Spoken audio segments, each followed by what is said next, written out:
Hello everyone, today's video we're going to be making a Ryobi sign. Now it's not like I'm die-hard Ryobi fan. Sure, I might have a few tools, like this old one here is my first one that I think I bought way back when we first bought our house and I needed a tool set. It came a drill and was it 2 drills? I can't remember. And then I went up to buying the second one. This one here, a little bit upgraded, newer version, had some more tools with it, like a hand saw, I think a circular saw. I bought that set. That was my larger set. Reason being, because I already had started with this one that had some batteries, and of course they were compatible with this drill here as well. Now, as you probably noticed, I have the newer battery on there, because the newer batteries still worked with those old tools. And then, of course, I sort of upgraded to the next level up, or newer set at one point, just to get a little bit smaller, lighter weight type of situation, and a little bit more control than the old ones. So do like that one too. It's a little light on there. And of course, you also have the impact drill with that too. And I have a few other tools from Ryobi one of the reasons was because of the batteries. Again, they're all compatible one with the other, so I always sort of stuck to the same brand for that reason. And the reason I started off with the Ryobi way back when was because of the cost. The affordability at that time was cheaper. We were a little bit more I guess frugal with our money back then, but then we were able to upgrade. But I didn't want to go to something like the Walt or Milwaukee and start a whole new battery sequence and so forth, and prices were about double the price anyways. And I always found that the tools, well, did what we needed them to do, so we just went with those. All that to say is I decided, well, we kind of bought more tools. Again, one of the reasons was the price when we were starting off. When we were starting off the woodworking business, there was a big sale on all these tools, like the bandsaw and the drill press and the tabletop sander. So we ended up buying those because we were making little stuff like home decor, and that kind of, those little tools were just right size for that. And the price was right. I think they were all under $100 at the time when they went on sale. So the whole kit and caboodle was, with taxes, like less than $400. So that being said, I decided that, well, I might as well make a sign for it, because I want to make a new display set for that. So we're going to make a sign, and well, I'll show you the sign here, but I'll show you how we made it. And I've made some mistakes, and I probably would make it differently next time. So I'll show you those mistakes that I made, and we'll get that sign up done. I hope you come along for the ride, and at least maybe you learn something of how not to do how not to do it. I'll summarize at the end. All right, let's get to it. So for this project, I actually didn't have to do any kind of editing in Canva this time. I could go right to Lightburn and edit there, do a trace from the logo, and take out some things that I didn't want in the logo. So that was very easy. And then of course we just had to transfer it over to the laser. And it looks like I pushed the wrong button on the camera. I didn't get any video footage. It only has these pictures, but you get the idea. It cuts it out. For the backing, I actually used an old cabinet door.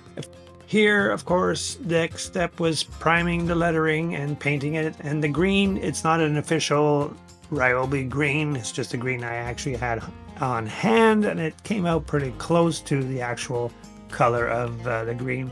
So here I did paint the background black first, and I just taped it up, and then I painted the frame green, and then using the cutout as a template for aligning the letters, of course, and gluing them down onto the door like this, as you using the blue tape to hold it in place, because I always tend to move it around when I'm trying to glue stuff up there. I could have just left it like this really for the shop. It would have been probably good enough, but I figured I'd give it a little bit more pop if I were to put some resin as the background for this. So that's let's get mixing some epoxy resin.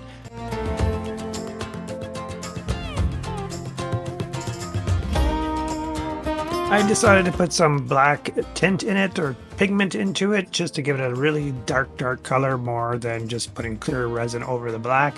And I think But unfortunately, I put a little bit too much black into it, I think. I mean, it still came out black, of course, but I really overdone on the pigment. I didn't have to use that much. And the tricky part here was to try and get the epoxy within the inner side of those lettering where I had to, the X and the zero, the O's, I should say. Needed some epoxy inside. I didn't have a syringe, so I was trying my best not to spill or make a mess, but unfortunately I did end up, leaving some on there. So anyways, I just went along and I thought I figured, if I do spill on it, I could just wipe it off and it'll look fine. So we'll just pour it all in there, get the bubbles out, and see what happens.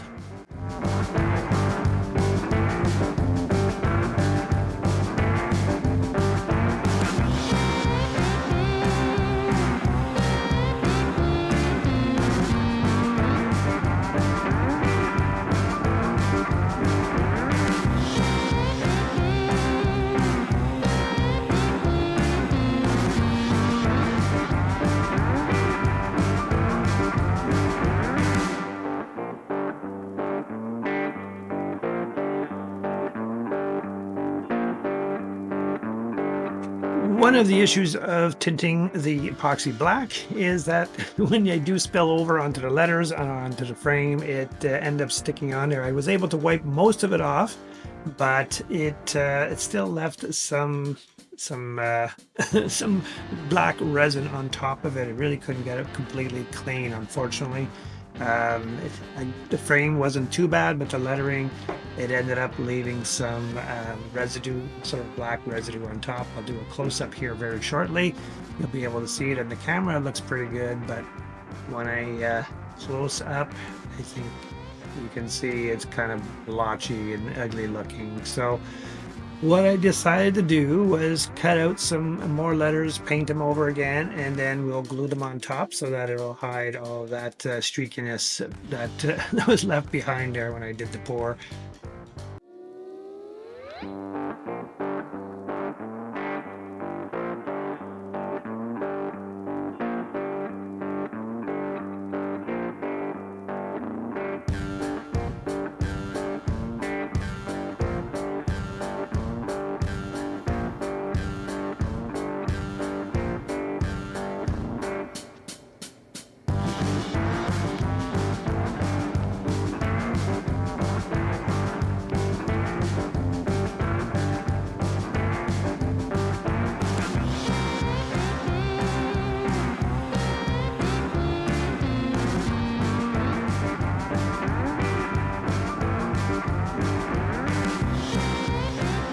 So there you have it. The sign is complete, and it came out pretty good. As I mentioned through the video, if I were to do it again, I probably wouldn't do it that way. One of the things I would have done, like I did, was painting the back black, but then just doing a clear coat all over the sign, and I think it would have come out just as good, and if not better. And that way it would have protected the lettering as well, not to get dust on it as much. Being in here in the shop, it's already got dust on it as laying around a little bit. So yeah, so that's something I would have done differently. Other than that, I think it still comes out pretty good, pretty nice. And I'm actually going to maybe try and do some other brands down the line just to see and try different techniques to see what they look like and come out differently. We'll give it a go over the time, so I hope you stick around for that.